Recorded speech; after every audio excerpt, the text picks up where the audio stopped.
Research firm eMarketer has lowered its worldwide ad spending projections by nearly 3%.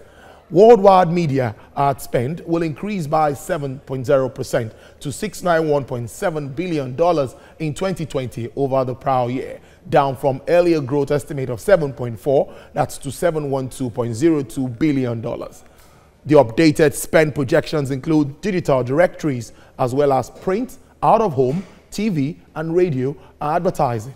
Changing consumer and B2B behavior during this outbreak is causing marketers in all sectors to reevaluate their near-term advertising spend and allocations. The most recent estimates by analysts and research firms are based on an expectation that things will pick up in the second half of the year. WARC projected that global media spend will increase by 7.1% this year, with expectations that brands will shift media budgets to the second half of the year. Alphabet, Facebook, and Amazon stands to gain from a renewed focus on delivering short-term marketing goals in a crisis period, but a sizable amount of their income relies upon small and medium-sized enterprises, and these are the advertisers that are perhaps most vulnerable to sharp economic downturn. Analysts say Amazon's advertising business, which topped $14 billion last year, is likely to take a hit over the next 4 weeks as it holds off accepting non-essential items to its warehouses. Google could miss out on $4 billion in ad revenue from travel advertisers in the first half of the year due to the coronavirus outbreak. Lower spending in travel, retail, consumer, packaged goods, and entertainment will also impact Facebook's first half ad revenues. Nigeria is one of the largest advertising markets in Africa. In 2017, Nigerian ad revenue reached $425 million. The only two countries ahead of Nigeria in ad revenue that was South Africa and Morocco with $2.7 billion and $820 million. And in 2019, Nigeria's largest company spent 85.7 billion naira on advertising, branding, marketing, and promotion expenses. According to Nairametrics research, a BMP spend for 2019 was about 114 billion naira compared to 116.394 billion naira spent in 2018 and 101.8 billion naira in 2017.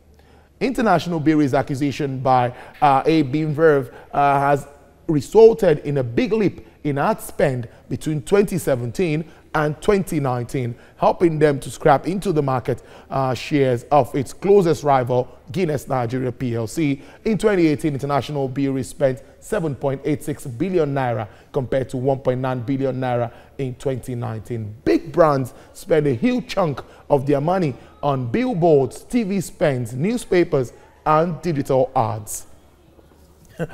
Let me just go straight. I have the Director Commercials, TVC Communications, Ronan Redmond, is live in the studio to look at the impact of COVID-19 on the media and advertising business in general. Thank you very much for your time on the show. Thank you, Toulouse. It's great to have you. We cover a lot of sectors. We've looked at the economic aspect, business, even the health sector itself. But today, let's look at the impact of this on the media and advertising business.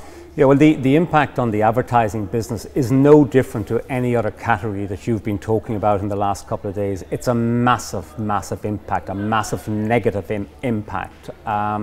Very hard at this stage to ascertain because we're really only at the outset of this crisis in Africa and in Europe.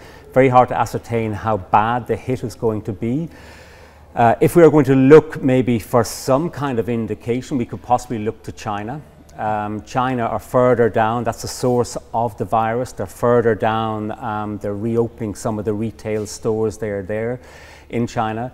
They anticipated long before this virus, they anticipated ad growth of 6% in China this year. Since the virus hit and they're coming out, they feel the other end of it, they have adjusted that to 3%. So that's a marked decline. So no matter what way we look at this, it's going to be a marked decline.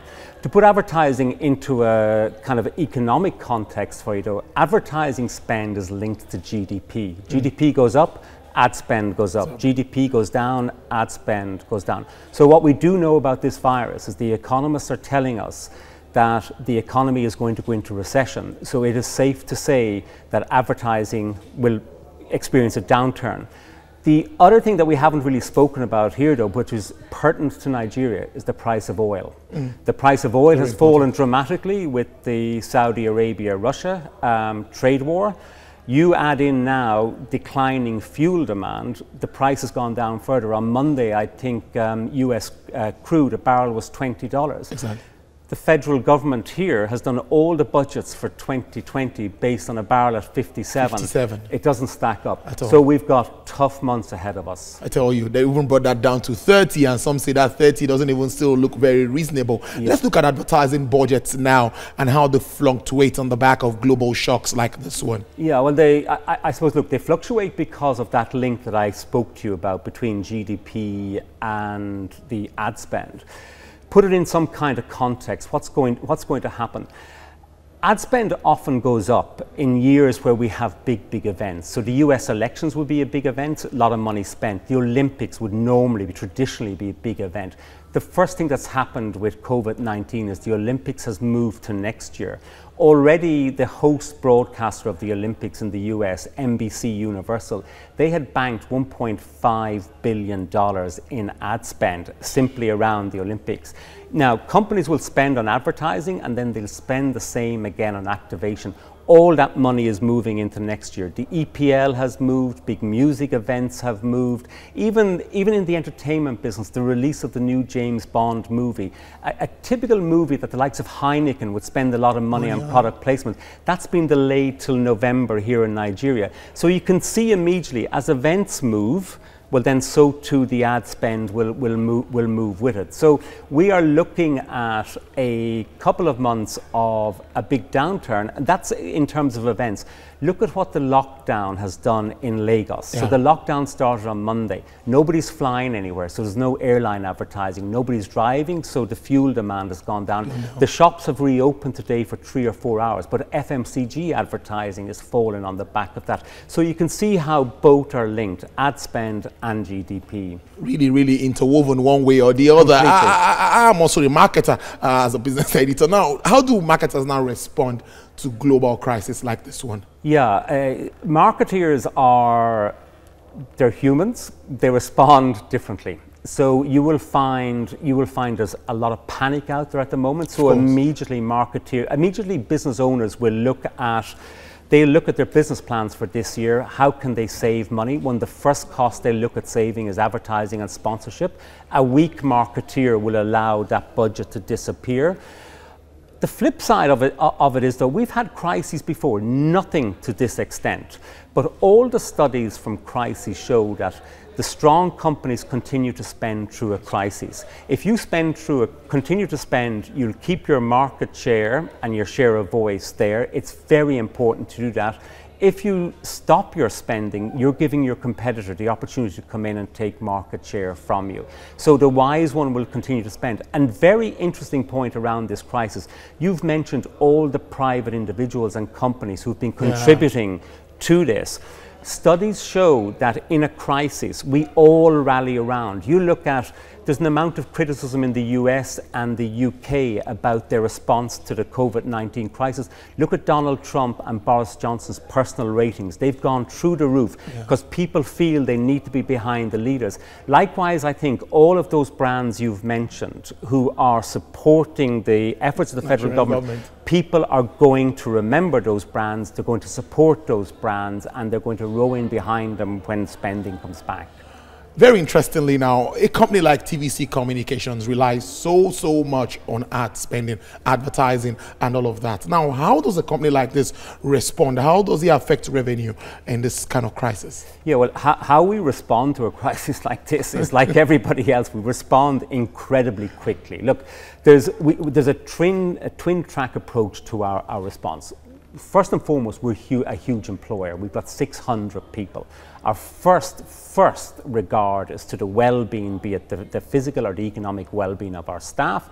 We put in a huge amount of effort into sanitizing, telling people to go home during a lockdown and trying to keep the channels on air. In terms of, I suppose, how we react to marketeers, we've invested a lot of money in the last couple of years in terms of improving our channels to grow our audience, to grow our advertisers. We've been successful to do that. We're strong. We can come through this. One of the ironies of this is that when you have a lockdown, people are at home. So what are they doing at home, Luke? They're watching television, they're listening to radio. So our audiences go up. It's our job as marketeers to get that message over to our partners and say there's more people watching. If you need to get a message out quickly to a mass audience, TV and radio can do that for you, even in a crisis. This is the best time to take advantage of television. It is. And radio, and because radio. Of the reach. People are really at home now to watch. Even online, you can see subscription is so high. You see figures when you see people streaming live. Now, what's your view as to the end of all of this? What do you think will happen in the industry? Many are shifting spending, like you identified earlier, to mid of the year or towards the end of the year. So what are your expectations at the end of the day if this does come to an end? Well, I'm a marketeer, so by nature I'm optimistic, okay? Very. So this will end. We will come very soon. We will come out of this. The sun will rise. We're going to have to take a more medium-term view of our business. So what's going to happen is we will look at this year about holding what we have. Next year will be about clawing back. And I think it's 2022 when we'll get back to some kind of normality. So we're looking at an 18 to 24 month life cycle, certainly. What do I think is going to happen in general? I think consolidation will continue. I think the strong are going to be stronger, and I think the weak will, unfortunately, fall away. That happens in crises. We're in a good position, as I said. I think people will be reminded. There is so much talk about online and moving budgets to online. People will be reminded about the strength of TV and the strength of radio and the position they have in terms of reaching mass audiences. And finally, I think the position of the chief marketing officer in a company will become even more important, because as we come out of this and as companies try to claw back sales, that advertising and that marketing is going to become critically important in the months ahead, and the marketeer is going to be center in any of those discussions. It's very strategic for you to send a message to your clients, to advertisers at this time. Yes, say something to them. Just tell them what they should expect from us. We'll continue to bring them up to speed with up-to-date news, what's happening with COVID, and we also need their money. Absolutely. And look, this is very different, I believe, to the 2008 crisis, which was a bank-led crisis. This is impacting us all. We're feeling the pressure at TVC, our staff feel it as individuals, and our customers feel it as partners. But we're here to partner them. We know it's going to get better. We can partner them, and you're doing that there now. We recognize the great effort a lot of our partners are doing to help the governor in his great efforts. And we're here publicizing those great efforts and getting the messages out there. So we're here. We play an important role as TVC and TVC News. It's very important that we're consistently giving the news objectively and accurately during this crisis. On the other side of that, we have responsibility to our audience to entertain them when they're at home, possibly concerned about what's going on. So we're playing a dual role, audience and advertisers, and we are here to help. Thank you very much. Our Director Commercials there, Ronan Redmond, very articulate, making it straight what we want and how we should expect after all of this crisis. The sun will surely rise. It will. Thank you very much, Ronan.